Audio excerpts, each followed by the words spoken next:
kabar Anda hari ini? Saya Kita semua berkata Tuhan, puji nama Tuhan. Mari kita sama-sama menghadap kehadirat Tuhan. Kita satukan hati kita untuk berdoa. Bapa, Tuhan Yesus, Allah Roh Kudus, kami bersyukur Tuhan buat pagi hari ini.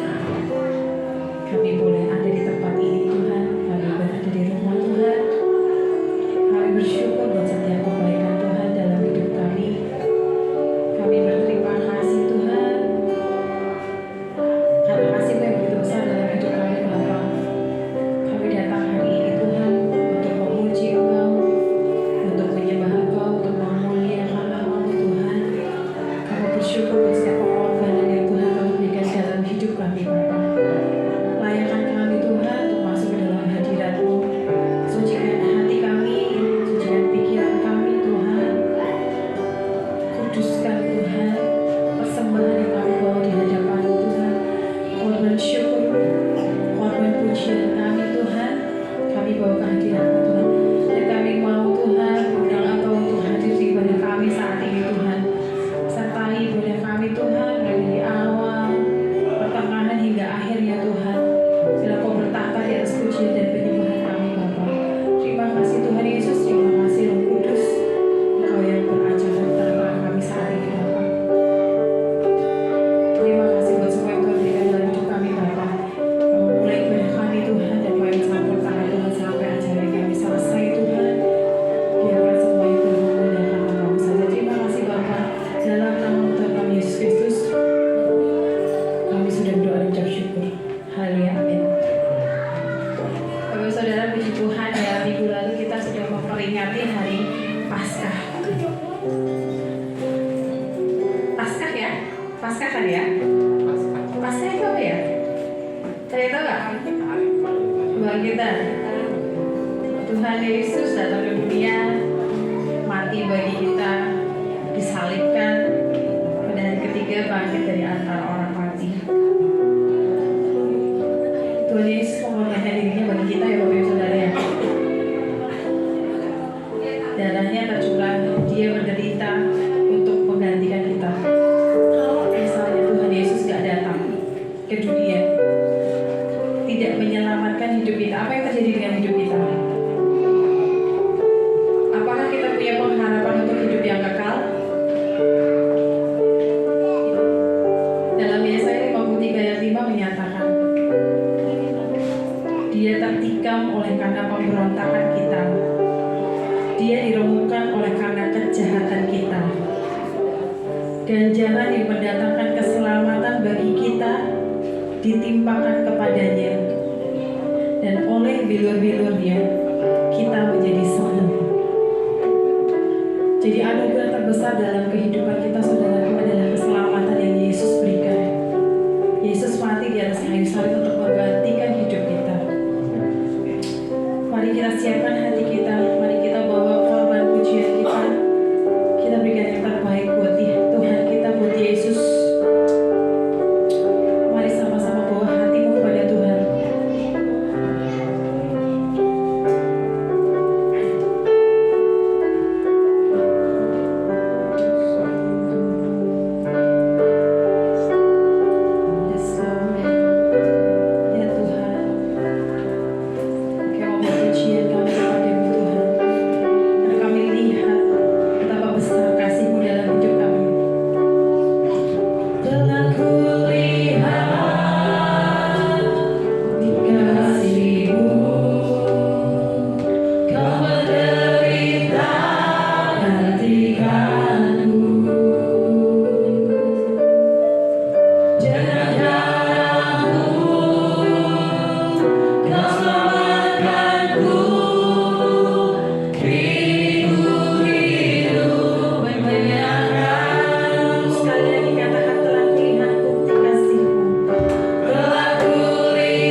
setia-Mu dalam hidup kami Bapa. Terima kasih buat semua yang baik yang Tuhan nyatakan dalam hidup kami Bapa. Terima kasih Tuhan.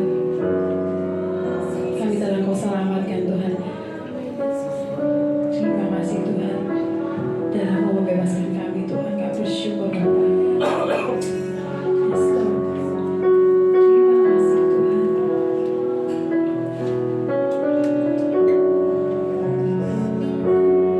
Dia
tapi Yesus juga bangkit.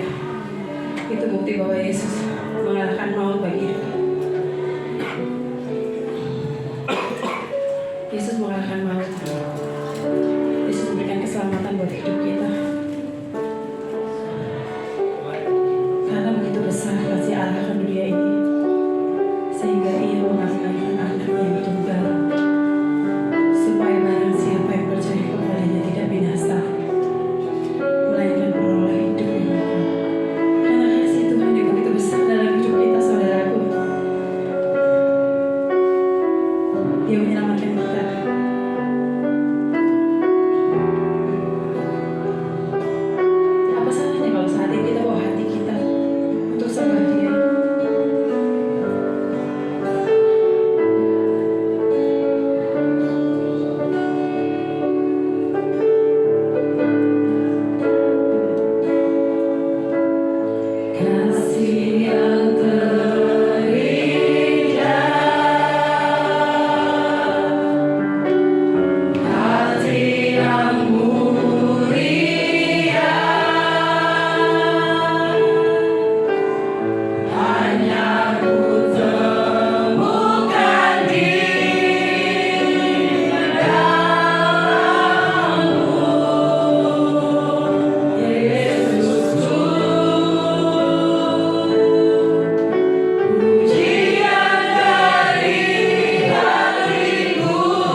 yang Kau sudah korbankan bagi kami. Kami tahu kalau kami ada sampai saat ini, semua karena karya-Mu yang luar biasa. Di atas kayu salib Kau selesaikan semuanya bagi kami. Baik itu dosa, pelanggaran, pemberontakan, kelemahan, bahkan sakit penyakit. Kau sudah selesaikan di atas kayu salib. Dan biarlah kami boleh menghidupi hidup ini seturut dengan kebenaran itu, supaya pada akhirnya kami juga boleh menyelesaikan bagian kami, dan kami boleh berjumpa dan tinggal bersama dengan Tuhan selama-lamanya. Terima kasih Tuhan. Berbicaralah, sampaikan isi hati, kuatkan yang lemah, bangkitkan kami yang berputus asa. Karena kami tahu hanya di dalam ada kekuatan. Engkaulah sumber kekuatan kami. Terima kasih Tuhan. Berkati hamba-hamba-Mu yang sudah mengantar kami dalam pujian penyembahan. Apapun yang menjadi jerilalah mereka di dalam Tuhan tidak menjadi sia-sia. Pakai mereka lebih hari lebih memuliakan Tuhan. Terima kasih Tuhan. Dalam nama Tuhan Yesus kami berdoa. Haleluya. Amin. Silakan duduk Bapak Ibu. Terima kasih buat teman-teman kita. Kasih kasih. Apa kabar saudara?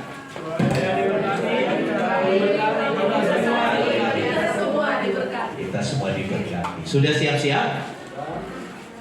Sudah siap-siap? Siap-siap untuk apa nih? Sudah berkemas? Sudah. Iya, beberapa saya melihat sudah mulai berkemas, mulai packing barang. Iya, untuk mudik, ya, untuk satu momen yang tiap tahun ada ya. Tapi pernahkah kita siap-siap untuk mudik kekal? Kita suatu saat akan mudik kekal, saudara. Tahu maksud saya? Sudah siap? Sudah berkemas untuk itu? Iya, kalau mudik lebaran kita sudah tahu tanggal cuti bersama sudah ditentukan tanggal berapa. Tapi untuk mudik kekal, nobody know, gak ada yang tahu. Bisa malam ini, bisa besok, bisa 10 tahun lagi, bisa 25 tahun lagi. Tapi setidaknya kita harus mulai berkemas, mulai saat ini, supaya gak ketinggalan. Amin. Ya, saudara dikasih Tuhan, hari ini saya mau kita belajar dua kata ini, menyerah atau berserah. Pilih yang mana, saudara? Berserah atau menyerah? Yakin berserah? Jangan-jangan menyerah. Oke, kita baca dulu. Mazmur 37 ayat 5. Sudah ditampilkan, kita baca 2, 3. Serahkanlah hidupmu kepada Tuhan dan percayalah kepadanya, dan Ia akan bertindak. Yang di bawahnya ini dalam konteks perjanjian baru, 1 Petrus 5 ayat 7. 2, 3. Serahkanlah segala kekhawatiranmu kepadanya, sebab Ia akan memelihara. Ia yang memelihara kamu. Saudara yang dikasih Tuhan, satu realita kehidupan, ya, ini realita kehidupan. Tidak ada hidup tanpa masalah, betul? Betul. Betul atau benar? Siapa yang selama hidupnya nggak pernah punya masalah? Saya kalau ada orang berkata saya nggak pernah punya masalah, saya tanya, kamu nggak pernah punya masalah atau selalu lari dari masalah? Kadang-kadang kan kita begitu. Masalah ada, tapi kita lari dari masalah. Bukan menyelesaikan masalah, tapi lari terbirik-birik. Ya, satu realita kehidupan yang tidak bisa disangkal, ya, tiada hidup tanpa masalah. Tidak ada hidup tanpa masalah. Dari bayi, waktu kita masih bayi, baru lahir, sudah ada masalah. Ketika ibu kita telat kasih ASI, maka bayi akan teriak. Bukankah itu ekspresi bahwa dia sedang menghadapi satu masalah? Iya kan? Waktu bayi mau pupuk aja bermasalah dia teriak dulu, iya kan? Kenapa? Ya, karena itulah satu kenyataan hidup yang nggak bisa dipungkiri. Tiada hidup tanpa masalah. Artinya masalah itu sudah menjadi bagian dari kehidupan manusia, dimanapun, kapanpun, dan siapapun. Nah, masalah ini ada yang eksternal dari luar diri, dari luar diri kita masalah, ya misalnya, ya saudara dalam urusan pekerjaan bermasalah dengan pimpinan, itu kan masalah bukan karena kita yang buat, tapi orang lain yang buat. Sering kan kita menghadapi hal seperti itu, ya dalam pekerjaan, dalam lingkungan, dalam rumah tangga. Kadang kalau bukan kita yang buat masalah, tapi pasangan kita buat masalah, ya atau anak-anak kita buat masalah. Ya itu dari luar diri, eksternal. Tapi ada juga masalah yang datang dari dalam diri kita, masalah dari internal kita, dari dalam diri kita yang bermasalah. Dan biasanya ini yang lebih banyak sebetulnya. Kalau mau ditelusuri, masalah itu kadangkala munculnya dari dalam diri kita, ya berupa kegagalan. Banyak orang nggak siap dengan kata gagal. Kalau udah gagal lalu depresi, stres, ujung-ujungnya ya bunuh diri. Saya baru dapat info satu orang teman pasca kemarin pergi ke Toraja, ya mendapat informasi banyak pelajar-pelajar di sana depresi, akhirnya bunuh diri. Tingkat bunuh diri meningkat pasca pandemi. Mengerikan ya saudara, bunuh diri. Orang sakit aja dibela-belain mau sembuh, jual rumah, jual mobil supaya bisa sembuh. Yang sehat kok malah pengen mati gitu kan. Itulah pemutar balikan fakta yang dibuat oleh iblis. Iblis selalu berpikir kalau kamu mati udah kamu selesai, lepas dari segala masalah. Padahal sebetulnya ketika kita bunuh diri, masalah yang tidak terselesaikan sudah menunggu di sana. Ya kan? Dipikir selesai dari masalah dunia. Ya karena orang kadang-kala berpikir bahwa hidup itu hanya sebatas di dunia, hanya sebatas satu titik kita diwisuda jadi almarhum, udah selesai. Siapa bilang Alkitab berkata ada kehidupan setelah kematian? Makanya tadi di awal saya katakan sudah berkemas, kan begitu kan? Sudah siap-siap. Nah, sekarang dikasih Tuhan, selain kegagalan, kelemahan, setiap kita tentu punya kelemahan. Kelemahan ini muncul dari mana? Yang lalu saya sudah katakan, ketika manusia jatuh dalam dosa, tubuhnya itu jadi tubuh dosa. Tubuh dosa ini yang memunculkan kelemahan-kelemahan. Ya, kelemahan, gampang marah, gampang tersinggung, mudah baper, itu kelemahan. Itu masalah bukan? Masalah. Kalau itu dipertahankan, kita akan ada konflik dalam hidup. Terus tidak pernah ada damai. Ya. Lalu ada sifat buruk. Ya. Kalau kita mau jujur mengkoreksi diri kita, kita pasti punya sisi buruk dari sifat-sifat kita. Ya. Saya juga mengakui, saya ada sisi buruk saya. Ini kan masalah yang harus kita selesaikan, bukan kita biarkan. Tapi beberapa orang, ya, sifat buruk atau kelemahan itu menjadi kebanggaan. Wah, kalau dia ketemu saya nggak bisa. Ada temannya cerita, saya dibeginikan sama si Anu. Ya cerita, maksudnya supaya dapat penguatan, tapi bukan penguatan, tapi dapat kompor debu, dikomporin. Kamu cemen, kamu lawan, enak aja, kamu direndahkan begitu. Oh, kalau saya nggak bisa, saya orangnya nggak bisa, saya hajar, saya habisin, saya sikat, saya kosek, Pak WC dikosek. Iya.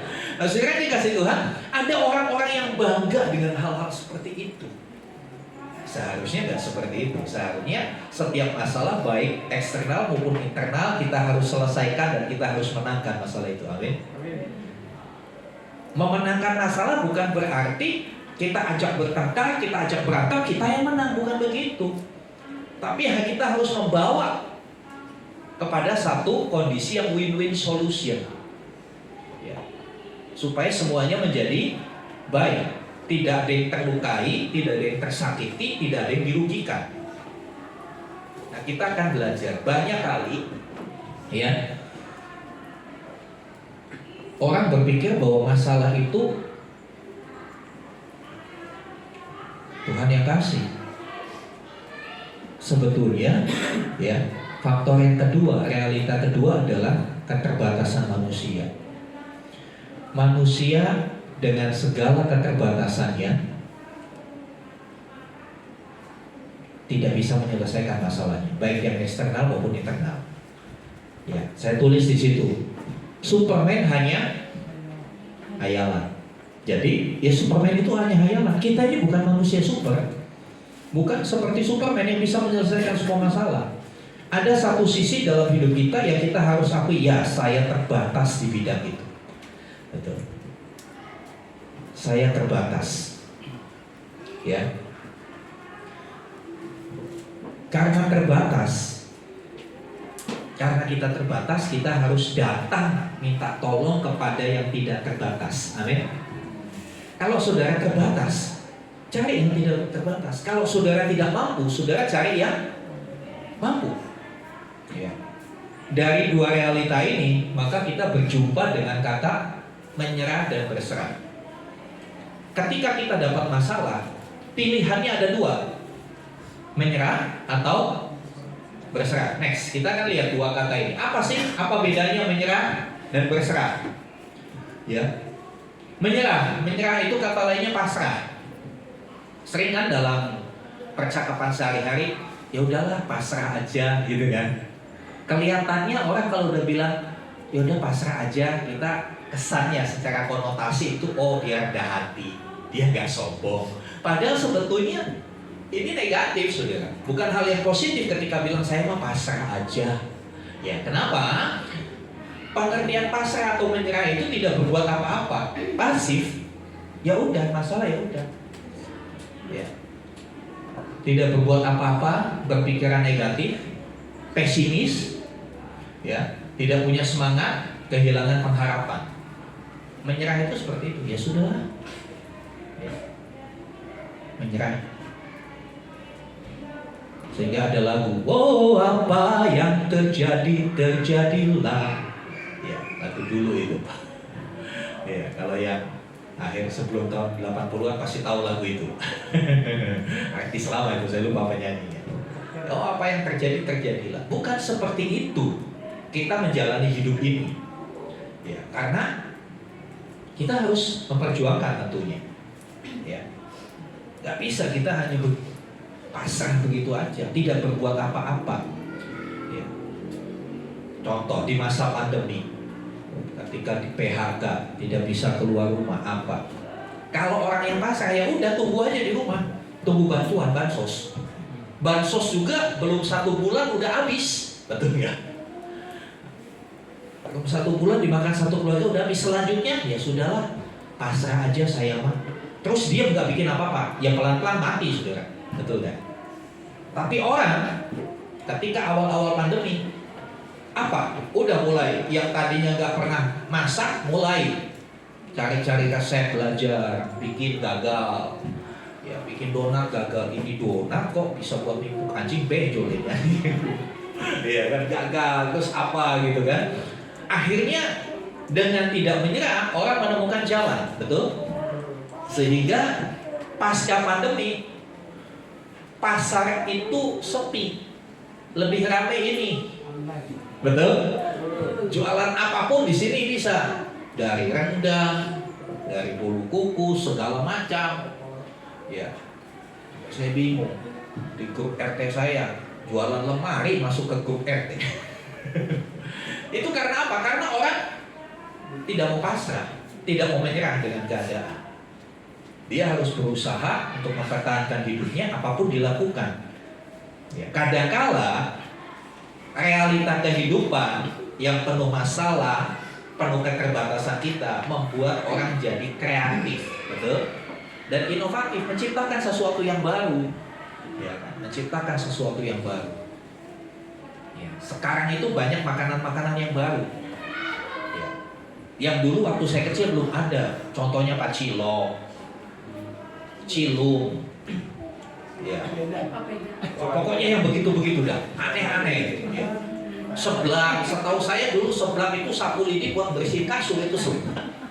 Sekarang itu ternyata makanan. Ya itu karena kondisi orang untuk mempertahankan hidup, dia tidak mau menyerah, dia berusaha, dia tidak putus asa, dia tidak hilang pengharapan. Itu menyerah atau pasrah. Tidak disarankan kita untuk mengadopsi kata ini dalam hidup kita, amin. Tapi yang kedua, berserah. Saya kasih dalam kurung, berserah kepada Tuhan tentunya. Karena kita terbatas, kita datang kepada yang tidak terbatas. Kita datang kepada yang maha kuasa. Ya. Berserah itu artinya apa? Turut dan menghidupi kehendak Tuhan dalam hidupnya. Ya. Percaya dan menyerahkan diri pada rencana dan pimpinan Tuhan. Orang yang berserah itu adalah orang yang berpikir positif, optimis. Never give up. Orang yang berserah itu mempunyai semangat hidup yang tinggi dan yakin akan pemeliharaan Tuhan atas hidupnya. Beda, menyerah dan berserah itu beda banget. Walaupun kadang-kala sering dipertukarkan. Kata menyerah dan berserah itu punya kata dasar yang sama, serah. Tapi mendapat awalan yang berbeda, beda artinya. Next, kita lihat. Ya, kita lihat contoh orang yang menyerah. Kita lihat contoh di Alkitab orang yang menyerah. Matius 27 ayat 3 sampai 5. Matius 27 ayat 3 sampai 5. Tolong Saudara Michael bisa bantu baca. Matius 27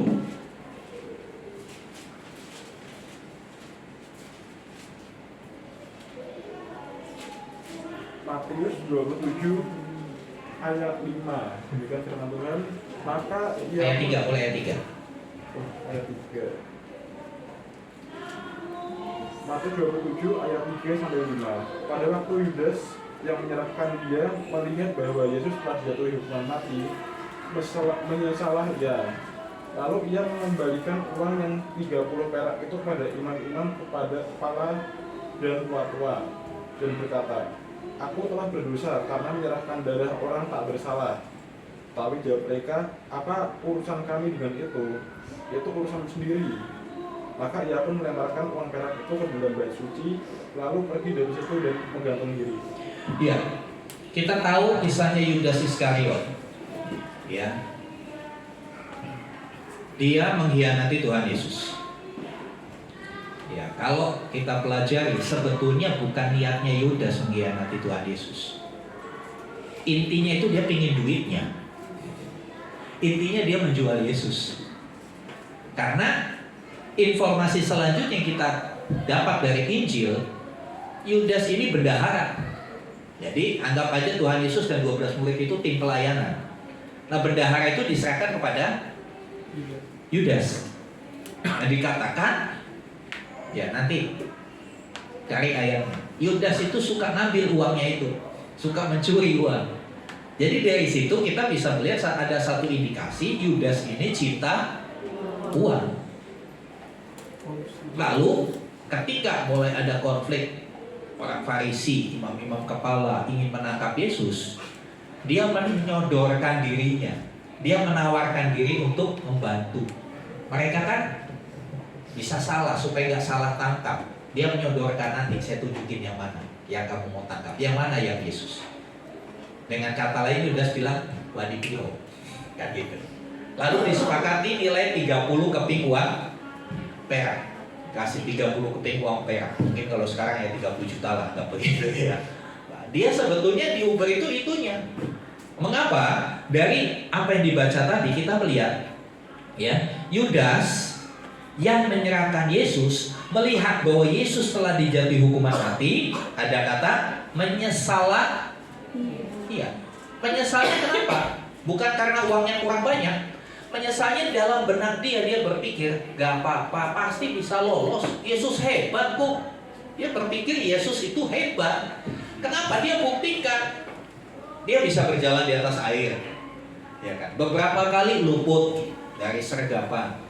Ya, orang mati aja bisa bangkit. Angin badai ditenangkan. Hebat, alam aja dikuasai, apalagi prajurit-prajurit. Mungkin dia ketika gini udah tumbang semua.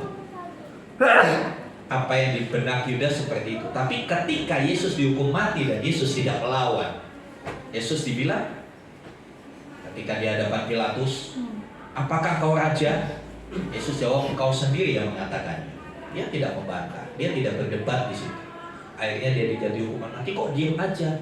Dicambuk kok diem aja, ngelawan kek. Mungkin Yudas ini gregetan, seperti saudara kalau nonton film action, tokohnya terdesak, tokohnya ditangkap, saudara gemes kan, ajar kan begitu. Kalau kita nonton film action kan kita terbawa emosi kita kan, ajar, kenapa diem aja, ajar, ayo lari gitu kan. Ya mungkin Yudas pada waktu itu kondisinya seperti itu, tapi begitu Yesusnya disalib, dikatakan dia menyesal. Ya, salah gua, nyesel. Akhirnya dilakukan apa? Dia balikin, uangnya dibalikin. Imam-imam kepala bilang apa? Bukan urusanku, urusan kamu. Akhirnya uangnya dilempar ke bait Allah. Kemudian apa yang dilakukan? Dan ia berkata ayat 4, aku telah berdosa karena menyerahkan darah orang yang tidak bersalah. Ya, kemudian ayat 5, lalu ia pun melemparkan uang perak itu ke dalam bait suci, lalu pergi dari situ dan menggantung diri. Yudas Iskariot punya masalah. Apa masalahnya?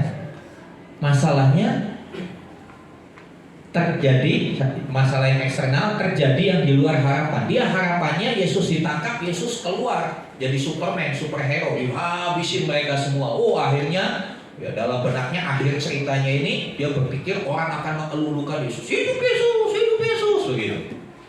Lalu Yesus dipercaya sebagai Mesias.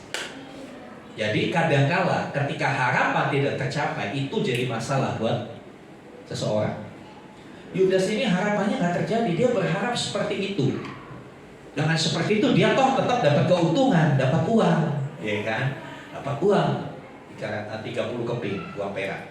Tapi ketika itu tidak terjadi, itu masalah buat dia. Kemudian masalah selanjutnya internal, ada kelemahan. Kelemahannya apa? Cinta uang. Rela menjual Yesus, berkhianat. Kelemahannya apa? Ada penyesalan. Penyesalan. Memang penyesalan itu muncul belakangan. Iya, karena kalau yang di depan itu pendaftaran. Kalau yang di belakang itu pasti penyesalan. Di depan itu pendaftaran. Iya kan? Saya kan dikasih Tuhan. Tapi yang dilakukan Yudas ini menunjukkan dia itu orang yang memilih untuk menyerah dengan masalah yang dihadapi. Yudas menjauh dari Tuhan dan komunitasnya. Ketika dia lihat, saudara boleh baca 4 Injil, nggak diceritakan setelah Yudas mengkhianati Tuhan Yesus, nggak diceritakan dia kumpul lagi sama murid-muridnya. Padahal itu teman-temannya itu 3,5 tahun sama-sama loh, makan sama, ya, kemana pergi bersama-sama. Tapi setelah dia melakukan itu, dia berhadapan dengan masalah. Dia tidak mendapatkan apa yang diharapkan, kemudian kelemahannya tidak bisa diselesaikan. Dia keluar dari komunitas, dia hilang itu aja, menyendiri, dia menjauh dari Tuhan. Nah, kondisi inilah yang akhirnya dia semakin putus asa, akhirnya bunuh diri. Sudah ketahuan akhir ceritanya dia binasa. Makanya nggak ada orang Kristen yang kasih nama anaknya Yudas. Ya, yang belum punya anak, ada yang nanti anak saya kasih nama Yudas Iskariot? Ada? Nggak ada, ya kan? Karena itu sampai hari ini nama Yudas Iskariot stempelnya itu pengkhianat. Stempelnya pengkhianat udah jelek. Ya dibuktikan nggak ada yang pakai nama Yudas. Yang nama Petrus banyak. Ya kan, yang nama Yohanes, banyak. Nah, saudara dikasih Tuhan, ini contoh orang yang menyerah dengan masa yang dihadapi. Sebetulnya kalau dia mau bertobat, diampuni nggak? Bisa diampuni. Kita next, lihat temannya dia memilih untuk berserah. Temannya Simon Petrus. Kita tahu dua nama ini adalah orang-orang yang dekat dengan Tuhan Yesus, betul? Tetapi dua orang ini memilih kata yang berbeda. Yang satu memilih menyerah, yang satu memilih berserah. Sama-sama punya salah, betul kan? Simon Petrus, wah itu banyak tuh deretan ayatnya. Kalau Yudas cuma itu aja ayat. Simon Petrus banyak, di bawahnya masih ada lagi. Ya dari Yohanes 18 sampai Yohanes pasal 25 disinggung terus Simon Petrus. Ya, sekarang kita lihat masalah yang dihadapi apa? Secara eksternal dia dimintai pertanggungjawaban. Seperti apa? Coba baca Yohanes 18 ayat 17. Yohanes 18 ayat 17, tolong.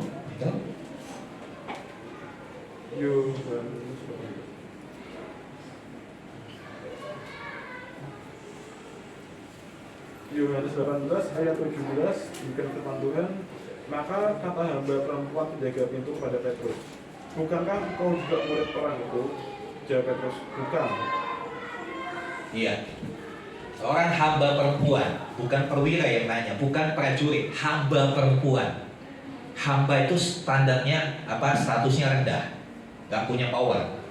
Hamba ini cuma tanya, bukankah kamu juga muridnya orang itu? Dia dimintai pertanggungjawaban. Kamu kan temannya dia. Ketika dimintai pertanggungjawaban dalam soal hubungan, Petrus gagal. Dia bilang, bukan, aku tidak. Dan itu 3 kali. Ya, 3 kali dilakukan. Penyangkalan itu bukan cuma sekali, 3 kali. Ya, menyangkal, berkata tidak, berkata bukan, aku bukan muridnya. Satu ironis sekali. Padahal beberapa jam sebelumnya, ketika Tuhan Yesus ditangkap di Taman Getsemani, Petrus ini dengan gagah berani dia ambil pedangnya, dia tebaskan pedangnya kena telinga seorang hamba imam besar namanya Malkus. Putus telinganya. Tapi kemudian Tuhan Yesus ambil tempelin lagi. Terus Tuhan Yesus berkata kepada Petrus, sarungkan pedang.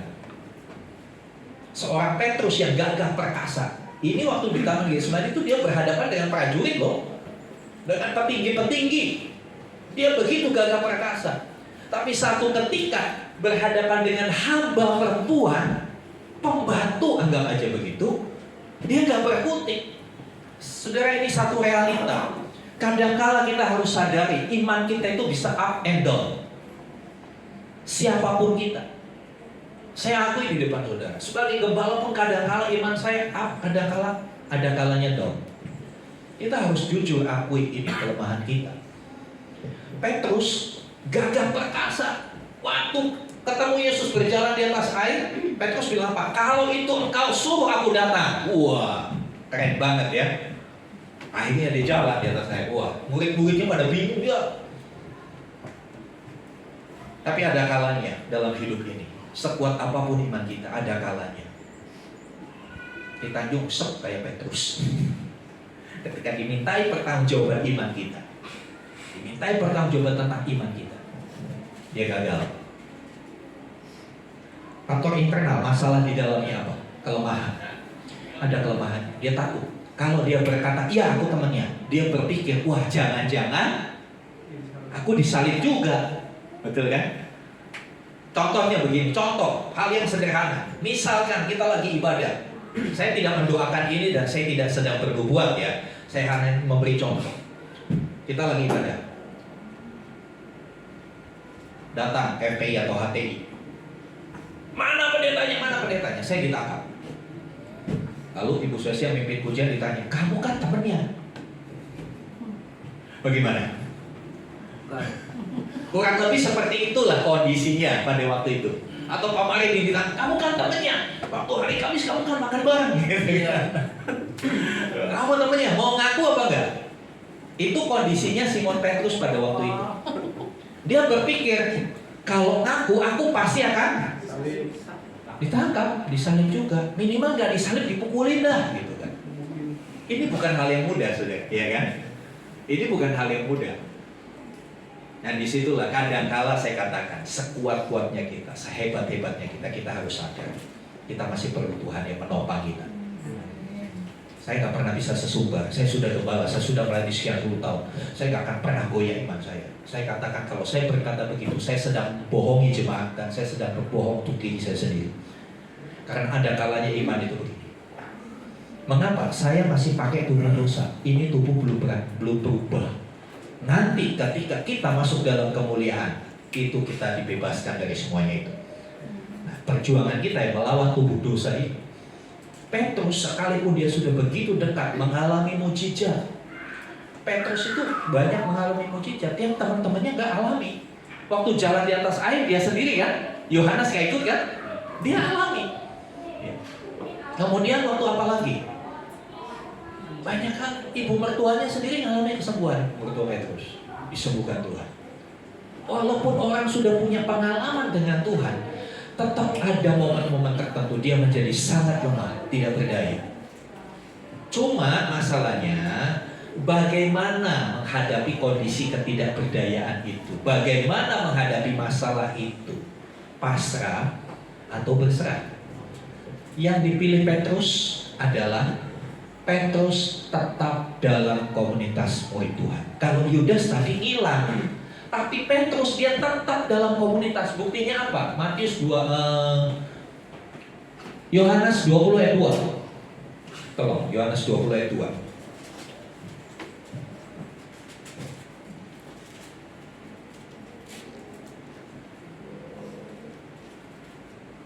Tolong, Michael. Yohanes 20 ayat 2, demikian firman Tuhan. Dia berlari mendapatkan Simon Petrus dan murid yang lain yang dikasih Yesus, dan berkata pada mereka, Tuhan telah diambil orang dari kuburnya, dan kami tidak tahu di mana ia diletakkan. Iya, yang berlari-lari ini siapa? Ayat sebelumnya mengatakan pada hari pertama minggu itu, pagi-pagi benar, ketika hari masih gelap, pergilah Maria Magdalena ke kubur itu, dan ia melihat bahwa batu telah diambil dari kubur. Lalu ia berlari-lari mendapatkan Simon Petrus. Berarti Simon Petrus ini masih berhubungan dengan murid-murid yang lain. Simon Petrus itu tetap di dalam komunitas. Makanya saya mau katakan, saudara, tetaplah di dalam komunitas. Ketika engkau menghadapi masalah, jangan lari dari komunitas. Engkau perlu komunitas. Kalau lari dari komunitas, jadi kayak Yudas, berakhir di tiang gantungan, kebinasaan. Tapi kita akan lihat Petrus ini, dia tetap di dalam komunitas. Iya, tahu. Mungkin ada teman-temannya juga yang persalahkan dia, kenapa kamu menyangkal? Tapi dia akui, iya, aku lemah pada waktu itu. Iya, aku salah. Ini orang yang gentle, saudara. Dia nggak lari, dia nggak kabur dari komunitas. Dia tetap ada di dalam komunitas. Udahlah, ya karena saya salah, udahlah. Saya nggak mau lagi. Udah, saya nggak pelayanan lagi, saya nggak mau. Nah, saudara, Petrus tidak lakukan itu. Dia tetap di dalam komunitas. Ketika dia didengar, Tuhan telah diambil orang dari kuburnya. Kami tidak tahu di mana dia diletakkan. Ayat 3. Maka berangkatlah Petrus dan murid-murid yang lain ke kubur. Jadi dia gak apatis. Petrus gak bilang, ya masa bodoh lah, dicuri ya udah lah. Dia gak bilang begitu. Dia tetap bersemangat, dia tetap berpengharapan berjumpa dengan Tuhan. Buktinya apa? Dia bangkit, berangkat, pergi, cari, tetap mencari Tuhan. Walaupun dia mengalami kegagalan, dia menyangkal Tuhan. Itu kegagalan yang fatal kan, menyangkal Tuhan. Segagal-gagalnya saudara belum menyangkal Tuhan, betul gak? Paling-paling 3 tahun gak ke gereja. Tapi belum menyangkal Tuhan. Petrus menyangkal Tuhan, tapi hebatnya dia cepat sadar, dia tetap ingin ketemu Tuhan. Mungkin ya, saya sedang berandai-andai, mungkin kenapa Tuhan Yesus exciting banget ketika dikatakan dia dicuri, ingin ketemu Tuhan. Dia berharap dia bisa meminta maaf kepada Tuhan. Karena sejak penyangkalan itu dia gak ketemu, dia belum berjumpa dengan Tuhan. Dari waktu dia menyangkal sampai Yesus bangkit, dia gak ketemu Tuhan. Dia belum sempat sorry, guru maaf, karena aku takut jadi aku menyangkal. Aku takut dimintai pertanggungjawaban sama orang-orang, katanya aku kenal, aku muridnya. Ada satu kerinduan di Petrus untuk memperbaiki kesalahan. Nah selanjutnya saudara, dia tetap percaya dan merindukan Tuhan. Ayat 6, lanjut. Ya. Maka datanglah Simon Petrus juga menyusul dia dan masuk ke dalam kubur itu. Ia melihat kain kapan terletak di tanah, sedangkan kain peluh yang tadinya dari kepala Yesus tidak terletak dekat kain kapan itu, tetapi agak di samping di tempat yang lain dan sudah tergulung. Kita masuk kubur Yesus. Jadi kubur zaman dulu, ya kubur di Israel, itu bukit batu, gua, dimasukin situ ditutup, nggak seperti sekarang digali dalam tanah. Kuburnya waktu Maria Magdalena lihat kuburnya, batunya udah terbuka kuburnya. Lalu dikatakan mereka masuk, pertamanya Petrus di luar. Mereka cerita, teman-temannya masuk cerita, udah nggak ada. Petrus masuk dan benar ada. Ada satu kerinduan Petrus untuk mencari Tuhan. Bagaimana ketika kita menghadapi masalah? Masihkah ada dalam hati kita kerindu untuk mencari Tuhan? Atau fokus kita hanya kepada masalah dan masalah? Kalau fokus kita hanya kepada masalah, kita tidak akan pernah bisa ketemu solusinya. Tapi kalau kita fokus kepada Tuhan, nanti kita akan jumpa Yesus yang memberikan solusi buat masalah kita. Saudara yang dikasih Tuhan, ya, next, belum. Masih saya mau jelaskan bagian terakhir. Ya, dia rindu Tuhan. Yohanes 21 ayat 7. Bacakan Yohanes 21 ayat 7. Ini peristiwa lain. Setelah Tuhan Yesus bangkit, dia menampakkan diri. Yohanes 21 ayat yang ke-7.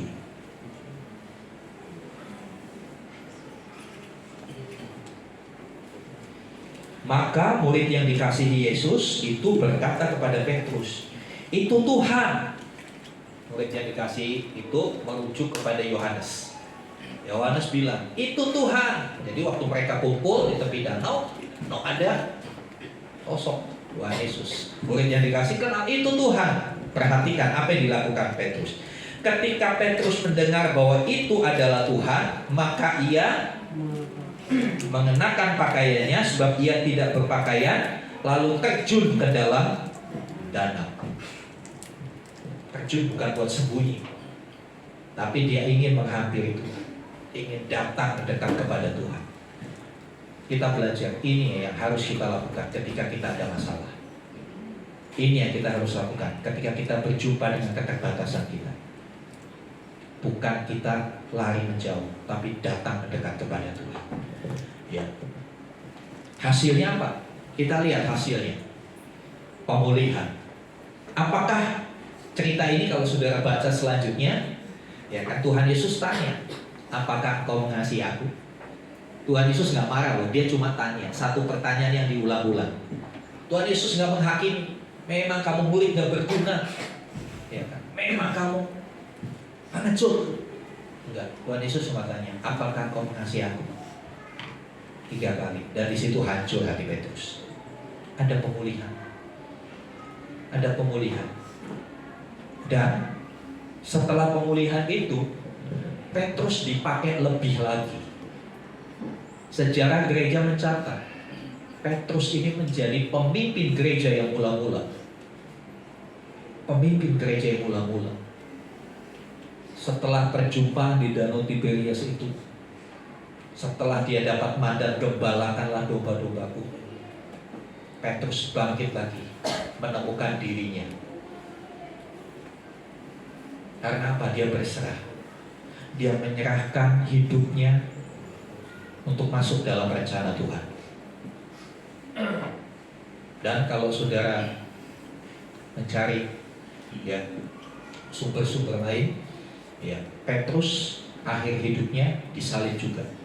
Ketika dia mau disalib oleh tentara Roma, pemerintahan Roma, dia bilang, salibkan aku terbalik, aku nggak layak disalib seperti guru, aku nggak layak. Jadi Petrus disalibnya terbalik, kepalanya di bawah. Padahal sebelumnya kita lihat waktu menyangkal sama budak perempuan aja dia takut. Sekarang dia ketemu kaisar, ketemu petinggi-petinggi, dia nggak ada takut. Efek dari pemulihan yang Tuhan kerjakan dalam diri.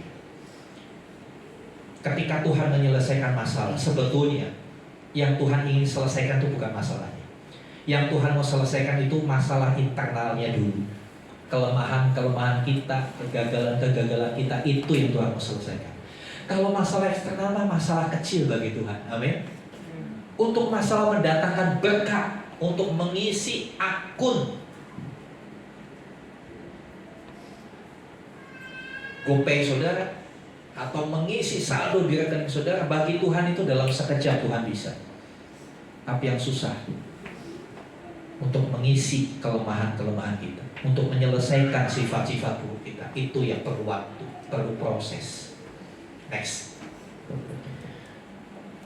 Ya, sekarang bagaimana berserah kepada Tuhan? Matius 11 ayat 28, ayat yang begitu terkenal. Ada yang hafal ayat ini?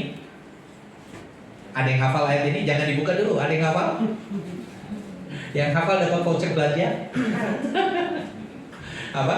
Marilah kepadaku ya, letih lesu dan beban berat. Ya karena saya hafal saya dapat. Ya, marilah kepadaku yang letih lesu dan beban berat. Aku akan memberikan kelegaan. Apakah masalahmu membuat engkau letih? Apakah masalahmu membuat engkau seperti berbeban berat? Pasti ya. Sekarang Tuhan tawarkan, mari kepadamu. Ada undangan dari Tuhan. Ada undangan dari Tuhan. Kalau undangan dari tetangga, undangan dari sahabat, teman kerja, kita pasti perhatikan di mana, kapan, dress code-nya apa, yang lebih penting restorannya mana. Kali ini undangan Tuhan Yesus, tapi banyak kali orang mengabaikan undangan Tuhan Yesus. Padahal menunya luar biasa yang Tuhan sediakan. Menunya apa? Ayam goreng. Kelegaan. Bukan cuma ayam goreng. Ayam goreng cuma bisa bertahan di perut kita 6-7 jam, habis itu lapar lagi. Ya kan? Tapi menunya yang Tuhan Yesus sediakan buat kita, marilah kepadaku yang letih lesu dan beban berat. Aku akan memberikan kelegaan. Saya belum pernah ketemu satu restoran yang menyediakan menu kelegaan. Kasih tahu saya kalau di sekitar Cikarang ada. Yang menu kemahalan banyak. Sayur asem 25.000. Menu kemahalan banyak, tapi menu kelegaan cuma Tuhan Yesus yang sediakan. Tapi kadang-kala kita abaikan, betul nggak saudara? Kadang-kala kita berusaha cari jalan keluar untuk masalah kita dengan mengandalkan yang bukan Tuhan, mengandalkan manusia, mengandalkan pemikiran kita, mengandalkan koneksi orang yang berpangkat, orang yang berpengaruh. Tapi hasilnya apa? Nggak ada kelegaan. Tuhan Yesus yang jamin. Mari datang kepadaku, aku akan beri kelegaan. Katakan kelegaan. Katakan saya mau kelegaan. Gimana caranya? Datang sama Tuhan. Mari datang sama Tuhan. Kau akan dapat kelegaan. Kelegaan itu di mana sih? Di dalam diri kita, internal sifatnya kelegaan itu. Betul? Artinya apa? Ketika datang sama Tuhan, banyak orang bilang, Pak, saya udah berdoa, saya udah puasa, sampai sakit lambungku kambuh nih gara-gara puasa. Tapi masih belum selesai masalahnya. Tuhan gak bilang, mari kepadaku, aku akan selesaikan masalahmu. Tuhan gak bilang gitu kan? Tuhan bilangnya apa? Aku akan berikan kelegaan. Artinya apa? Internal kita, yang di dalam kita dulu dia akan bereskan, dia akan pulihkan. Ketika internal kita, kelemahan kita, sifat buruk kita dibereskan, kita punya kekuatan untuk fight dengan masalah, untuk menghadapi masalah itu. Masalahnya tetap ada. Tuhan gak berjanji bahwa kita yang ikut Tuhan, kita yang datang sama Tuhan, kau bebas dari masalah. Enggak. Ya. Saudara tahu buah stroberi? Ya.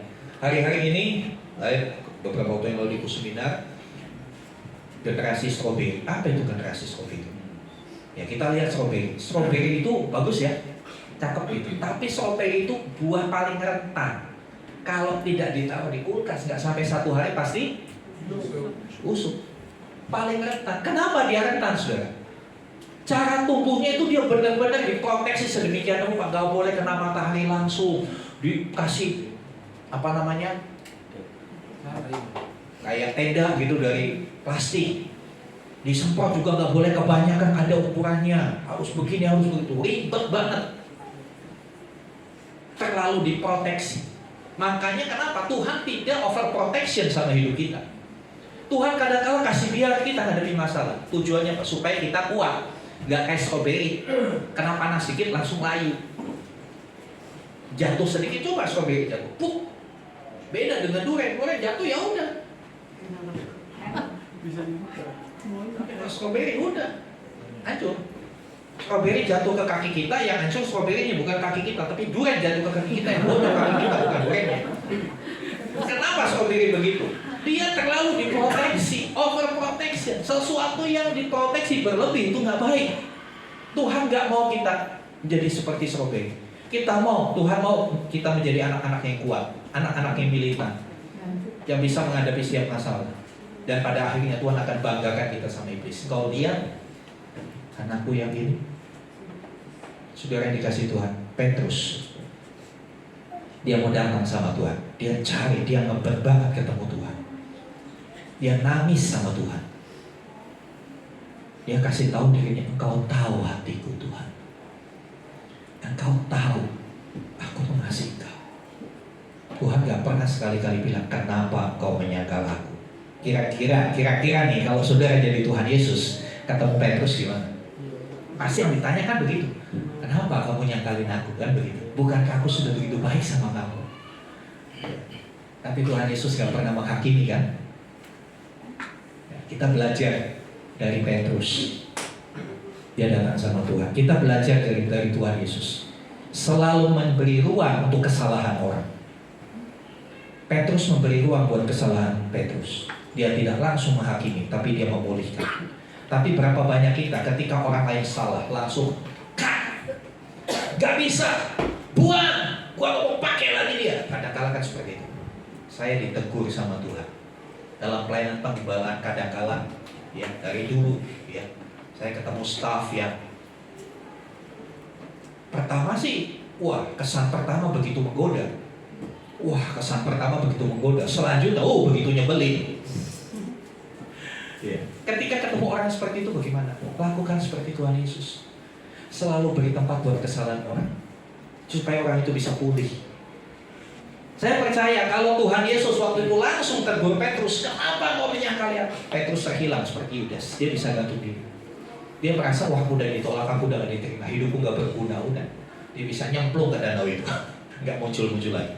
Tapi karena Tuhan Yesus selalu kasih ruang untuk pertobatan, disitulah Petrus dipulihkan. Ya. Kemudian datang kepada Tuhan. Kemudian yang kedua, berdoa dengan tekun. Saya kasih dalam kurung, curhat kepada Tuhan. Ya, 1 Samuel 1, 10 ayat 18. Pasti saudara sudah baca beberapa hari yang lalu yang mengikuti pembacaan rutin tentang seorang yang mandul, gak punya anak, dididik. Jadi tentang Hana, dia karena gak punya anak, suaminya hari istri lagi, hari istrinya ini punya anak, akhirnya dia tersisih, dia sakit hati, dia sedih, menderita. Kemudian dia datang ke bait Allah, dia menangis, curhat sama Tuhan. Sampai Imam Eli menganggap dia orang lagi mabuk. Tapi dia gak peduli, dia tetap curhat sama Tuhan. Mazmur 62 ayat 8, tolong dibacakan. Mazmur 62 ayat 8.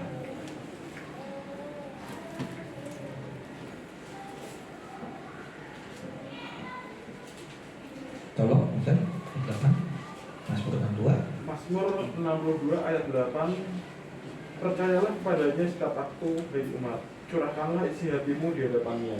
Allah ialah tempat perlindungan kita. Ya, percayalah kepadanya kalau hari Minggu saja.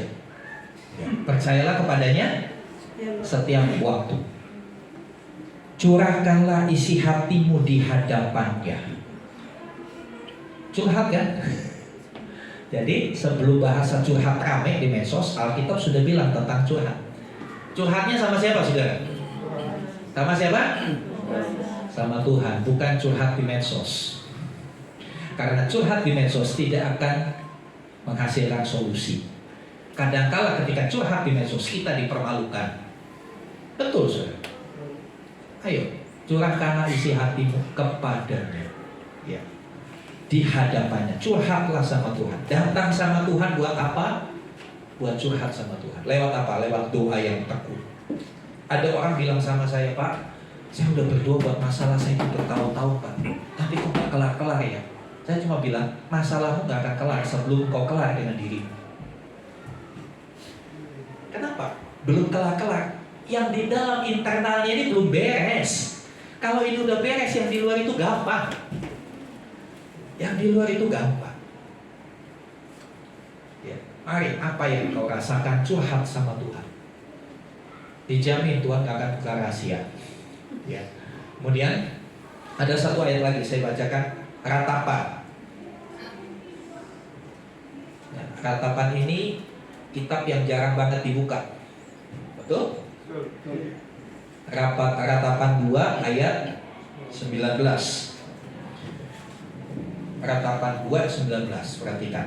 Bangunlah, mengeranglah pada malam hari, pada permulaan giliran jaga malam.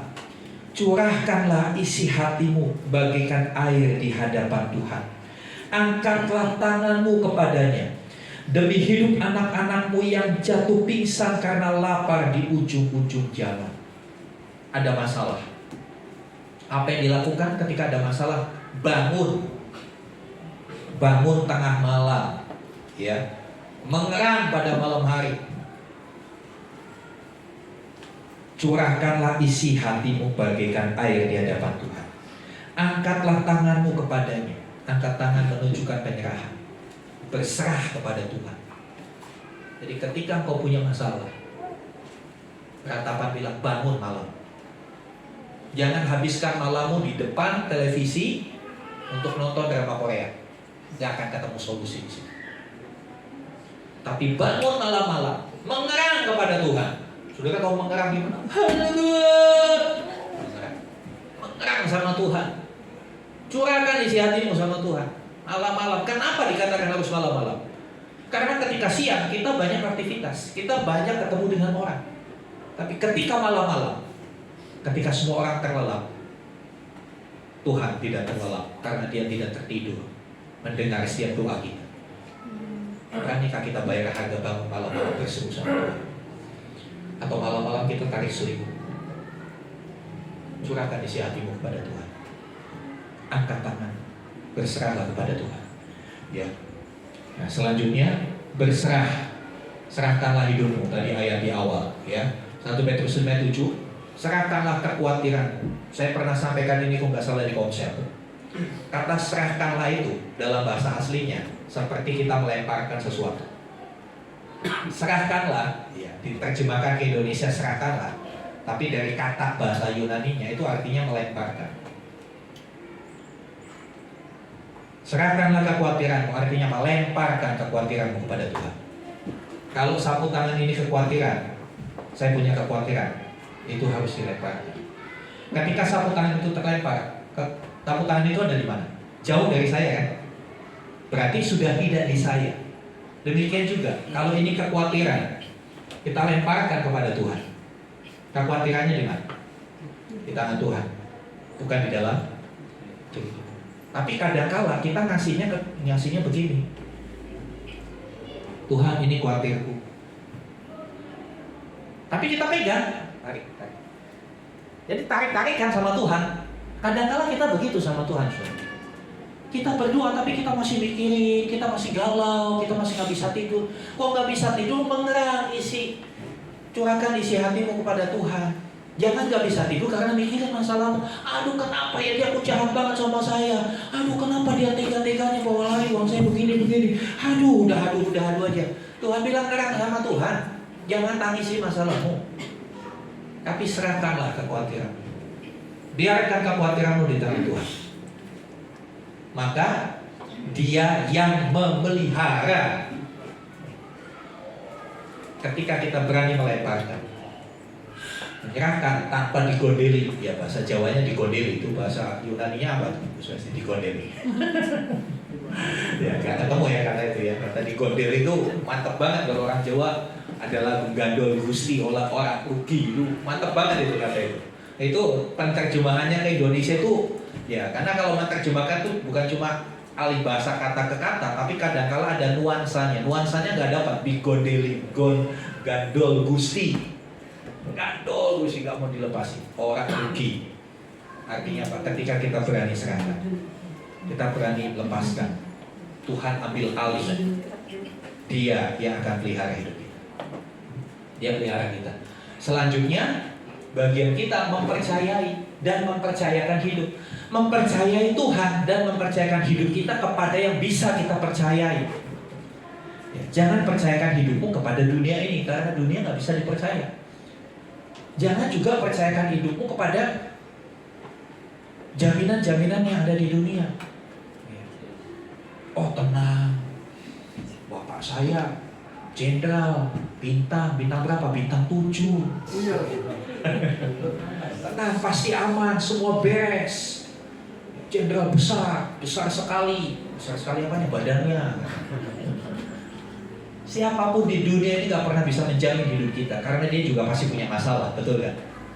Ya kan? Tapi kalau kita mempercayakan hidup kita kepada Tuhan, pasti aman, pasti terjamin. Ya. Mazmur 106 ayat 12. Mazmur 106 ayat 12.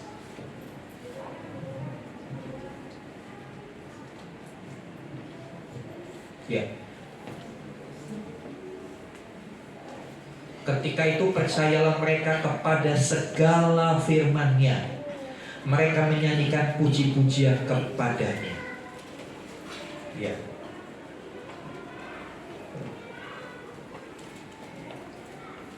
Saudara yang dikasihi Tuhan, orang yang mempercayakan hidup kepada Tuhan, pastinya dia mempercayai firman-Nya. Ya, mempercayakan hidup kepada Tuhan itu berarti kita percaya kepada firman-Nya. Apa yang dikatakan firman-Nya itu adalah kebenaran, dan kebenaran itu akan memerdekakan kita dari kekhawatiran. Ya. Kebenarannya adalah Allah itu maha kuasa, amin. Allah itu maha baik. Kalau kita tahu kebenaran ini, gak ada kekhawatiran dalam hidup kita. Kita baca firman-Nya, Allahku akan memenuhi segala keperluanmu menurut kekayaan dan kemuliaan. Ketika kita tahu kekayaan dan kemuliaan Tuhan seperti apa, dan Dia berkata bahwa Dia akan menanggung kita, segala keperluan kita, pasti kekhawatiran itu akan lenyap. Karena kebenarannya, kemuliaan Tuhan, kekayaannya tidak terhingga. Jadi pasti bisa diandalkan. Percayai Dia dan percayakan hidupmu kepadanya. Maka akhirnya kita bisa memuji Tuhan. Maka akhirnya kita akan bisa melihat, walaupun masalah itu belum tuntas, kita lebih enteng jalan hidup ini. Kita bisa memikul itu. Kita bisa memikul itu. Kenapa? Kita sudah fresh. Yang membuat kita gak fresh itu masalah internal kita, di dalam kita yang bikin gak fresh. Kan waktu di retret saya sampaikan, kondisi hati kita kalau gak dijaga itu bisa mempengaruhi fisik. Muncul penyakit-penyakit yang aneh-aneh. Waktu diperiksa, cek lab semua bagus, tapi kok masih sakit ya pinggang, kok masih punggung, kok sakit. Ya itu kekhawatiran yang belum tuntas. Makanya mari saudara, datang kepada Tuhan. Undangannya tersedia buat setiap kita. Menunya jelas, kelegaan. Next. Ya, jadi pilihlah pada hari ini. Pilih. Mau pilih menyerah atau pasrah, atau berserah kepada Tuhan. Yang biru atau yang merah yang sudah pilih? Biru. Yang pilih biru bagi berdiri. Yang pilih merah boleh tetap merah.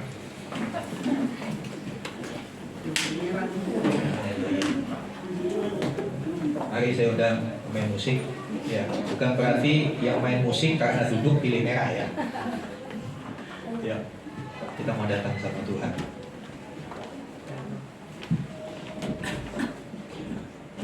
Karya terbesar Dia sudah lakukan buat kita. Mengapakah kita masih khawatir dengan hidup ini? Karya terbesar, pengorbanan yang sangat luar biasa Dia sudah buat untuk kita. Kenapa kita masih ragu mempercayakan hidup kita kepadanya? Kita pujian tadi dari yang mengasihi.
sifat-sifat buruk yang ada dalam diri kita.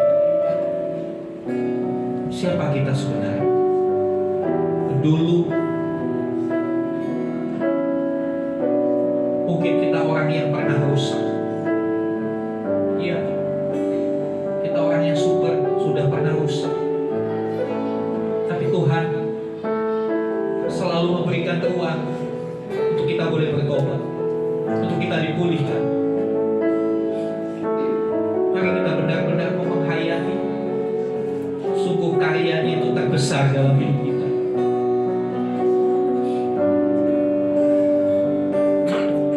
Dia selalu ada buat kita. Ketika kita dihimpit oleh masalah, ketika orang-orang dekat dengan kita meninggalkan kita, tapi Tuhan Yesus selalu menyediakan diri. Bahkan Dia menawarkan, Dia mengundang kita untuk datang.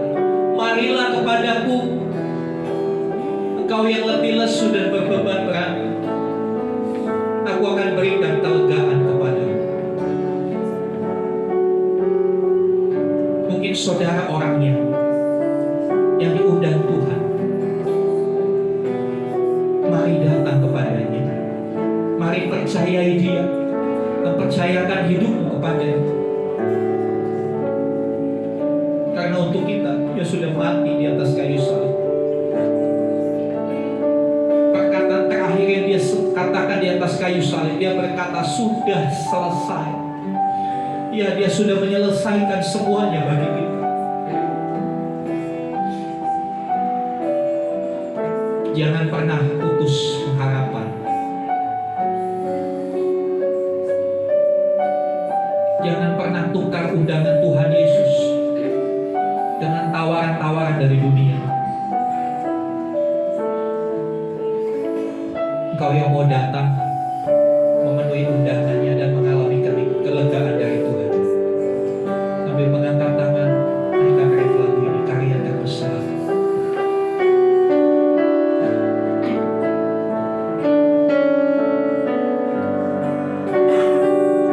Tuhan, ini aku letih dengan semua bebanku berat. Karya terbesar dalam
Darahmu harus tercurah sampai habis.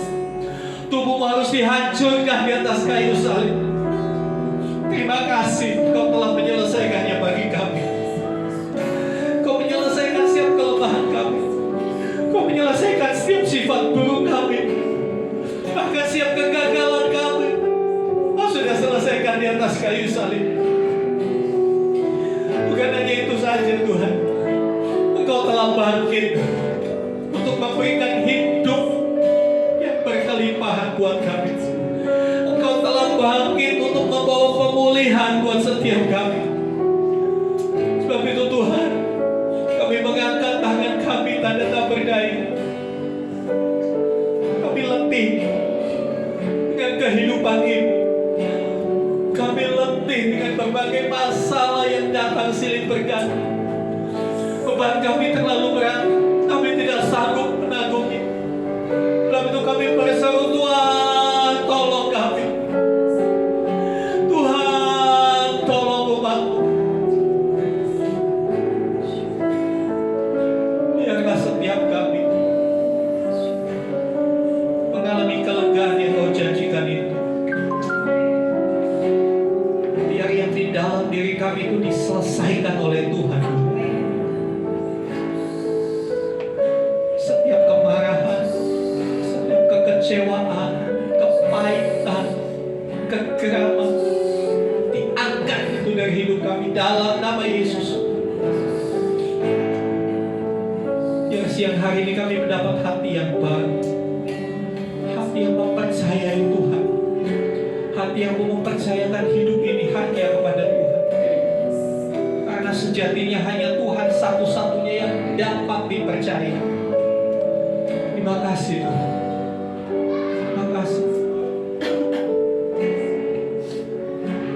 Haleluya. Haleluya. Ambil waktu beberapa menit, saudara, kita mempraktekkan firman Tuhan. Mazmur 62 ayat 8, curahkanlah isi hatimu di hadapan. Ambil waktu beberapa menit, silakan saudara mencurahkan isi hatimu kepada Tuhan. Kau yang mau duduk silakan. Kau yang mau menangis silakan. Bebaskan rohmu di hadapan Tuhan. Bebaskan rohmu. Dia ada di tengah kita. Curahkan semuanya supaya kau mendapat kelegaan itu. Dia akan menampung setiap tetesan air matamu dan mengubahnya menjadi berkat yang melimpah. Haleluya, haleluya. Haleluya, haleluya, haleluya.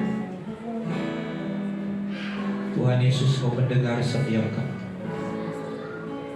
Curahan hati kami Kau mendengar. Kau tampung di dalam firman-Mu. Kau yang letih lesu dan berbeban berat, percayalah hari ini Kau akan mendapat kelegaan. Kau yang merasa tertekan sehingga pundakmu merasa ada sesuatu yang menekan, hari ini Tuhan akan melepaskan engkau. Kiaralah batas syadakaralah payah sakat akara. Kiaralah payah sakat nakarayasa.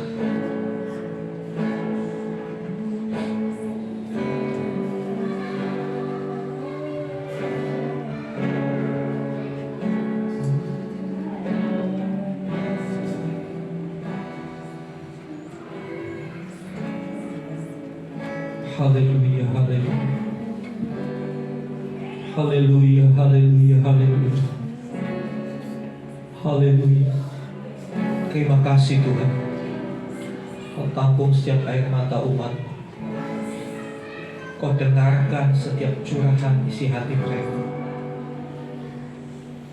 Kami percaya pulang dari tempat ini ada kelegaan yang kami alami. Pulang dari tempat ini kami akan melihat jalan keluar untuk setiap masalah kami. Pulang dari tempat ini ada solusi yang Tuhan berikan buat kami. Kami tidak mau kalah dengan masalah. Kami tidak mau menyerah dengan masalah. Tapi kami mau berserah kepada Tuhan.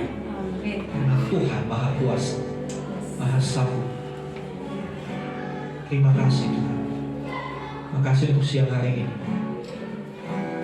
Biarlah kami pulang dengan bersorak-sorai. karena Tuhan adalah kekuatan kami. Kau yang melatih kaki kami berjejak di bukit batu.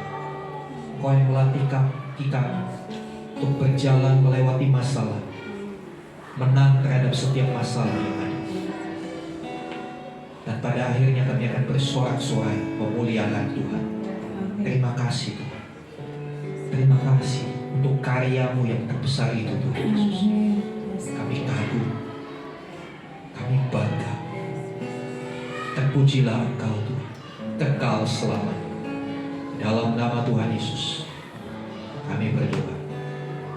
Haleluya. Amin. Silakan duduk saudara.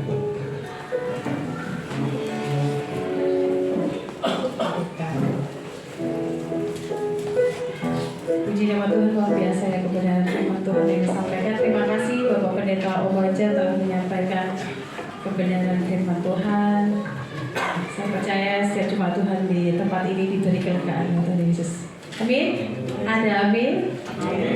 Baik, untuk selanjutnya kita mau persiapkan yang terbaik untuk Tuhan. Kita mau memberikan persembahan. Saya minta kepada Ibu Dora untuk melayani persembahan. Terima kasih.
bersyukur Tuhan di pagi hari ini atas kebaikan-Mu yang melindungi kami sepanjang minggu ini Tuhan. Kami sehat, kami kuat, kami ada di tempat ini, ibadah kami berjalan dengan baik untuk karena kebaikan Tuhan. Terima kasih Bapa buat firman-Mu. Engkau mengajarkan kami supaya kami jangan menyerah, biarlah kami berserah kepada Tuhan. Biarlah Tuhan lewat pengalaman yang kami hadapi sepanjang minggu ini, Engkau tahu itu semua Tuhan. Kami serahkan dalam tangan-Mu. Bahwa Tuhan yang bekerja, Tuhan yang memberi kemenangan pada kami. Biarlah kami lewati dengan penuh bersyukur kepada Tuhan dan mau mengandalkan Tuhan dalam hidup kami. Tuhan Yesus, berkatilah jemaat-jemaat-Mu yang memberi persembahan hari ini. Apapun yang kami kerjakan Tuhan berkati. Apapun usaha kami berkati Tuhan. Biarlah Tuhan kami memberikan yang terbaik ya Tuhan. Ya Bapa, hanya kepadamu lah kami berserah. Kuatkan kami untuk melakukan firman-Mu Tuhan. Karena di dalam Tuhanlah ada segalanya. Ada kemenangan, ada sukacita, ada pemulihan. Kami percaya Tuhan pagi hari ini, lewat apapun yang kami alami, kami percaya Tuhan berikan yang terbaik buat kami semua. Kami tidak mau menyerah Tuhan. Pujilah nama-Mu Bapa kekal selamanya. Amin. Selanjutnya saya persilakan Bapak Omaja untuk memberikan pengumuman. Bapa di surga, kami bersyukur untuk apa yang sudah Tuhan kerjakan dalam hidup kami. Bapa, di hari-hari ke depan beberapa sebagian dari umat Tuhan akan pulang berlibur, menjumpai sanak saudara mereka di kampung halaman atau berlibur ke tempat lain. Kami mohon anugerah-Mu, berkat penyertaan-Mu tercurah untuk setiap umat Tuhan yang akan pulang mudik. Kiranya perjalanan mereka dijaga, dilindungi Tuhan. Mereka diberikan kewaspadaan untuk tetap menjaga kesehatan, dan mereka diberikan kekuatan untuk menjadi berkat dimanapun mereka berada. Dalam kondisi apapun mereka tetap menjadi berkat. Karena itulah yang Tuhan rindukan dalam kehidupan kami. Cukupkan segala sesuatu yang diperlukan, bahkan rumah yang ditinggalkan. Kami percaya malaikat Tuhan akan berjaga-jaga, melindungi dari setiap hal yang tidak baik. Terima kasih Tuhan. Dan kami berdoa untuk bangsa dan negara ini, kiranya Tuhan membawa para pemimpin kami untuk hidup dalam kebenaran, untuk mereka hidup takut akan Tuhan. Dan dari Bapak Presiden, Wakil, para Menteri, DPR, MPR, Lembaga Pengadilan, TNI, Polri, mereka yang berjaga-jaga bagi kami, kiranya Tuhan memberkati dan melindungi mereka beserta keluarga mereka. Kami berdoa di masa-masa libur Lebaran, kiranya Tuhan yang mengaruniakan keamanan, kenyamanan, ketentraman buat setiap kami. Setiap hal-hal yang mendatangkan kerugian dihalau dari kehidupan setiap kami. Terima kasih Tuhan. Demikian juga ketika bangsa ini mendekati tahun politik, tahunnya akan datang 2024, kami berdoa Tuhan bangkitkan seorang presiden yang akan melanjutkan pembangunan di negeri ini. Kami percaya Tuhan sudah simpan orang itu, dan pada saatnya Tuhan akan munculkan untuk menjadi pemimpin bangsa kami, melanjutkan pembangunan menuju Indonesia yang maju, menuju Indonesia yang sejahtera, damai dan diberkati Tuhan. Berdoa untuk setiap partai politik supaya mereka boleh menjalankan kampanye dengan damai, menjauhkan hal-hal yang tidak baik yang memecah belah persatuan bangsa ini. Terima kasih Tuhan, terima kasih. Kami bersyukur, kami membawa gereja-Mu di tempat ini. Kiranya melalui GBT Impactful Community di tempat ini, nama Tuhan boleh dikumandangkan, nama Tuhan boleh diceritakan, karya Tuhan boleh diceritakan kepada semua orang. Jadikan keberadaan kami berkat untuk lingkungan Dongko ini, bahkan untuk kota ini.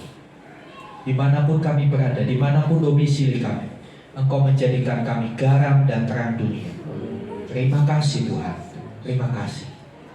Mari Bapak Ibu Saudara buka hatimu, angkat tanganmu, dan sekarang saudara-saudara yang dikasihi Tuhan, terimalah rahmat anugerah sejahtera dari Bapa di surga melalui karya terbesar di atas kayu salib yang dilakukan oleh Tuhan Yesus Kristus, membawa pendamaian, pemulihan buat setiap kita, dan persekutuan penyertaan Roh Kudus.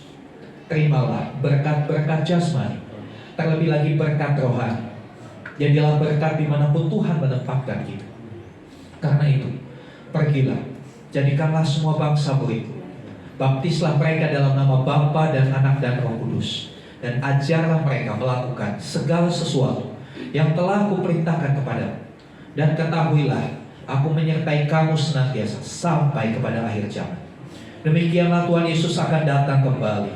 menjemput kita gerejanya, supaya setiap kita boleh masuk dalam kebahagiaan kekal. Dan di mana Tuhan Yesus berada, di situ pun kita boleh berada. Terima kasih Tuhan.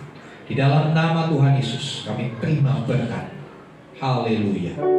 Amin. Kiranya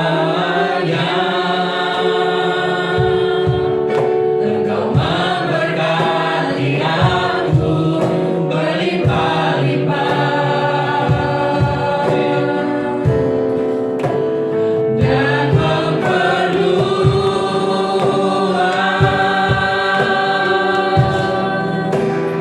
daerahmu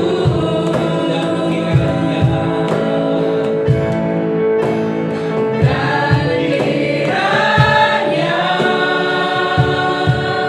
tanganmu menyertai aku dan melindungi aku daripada malapetaka, sehingga kesakitan tidak menimpa aku. Amin. Silakan duduk, silakan bersatu dulu.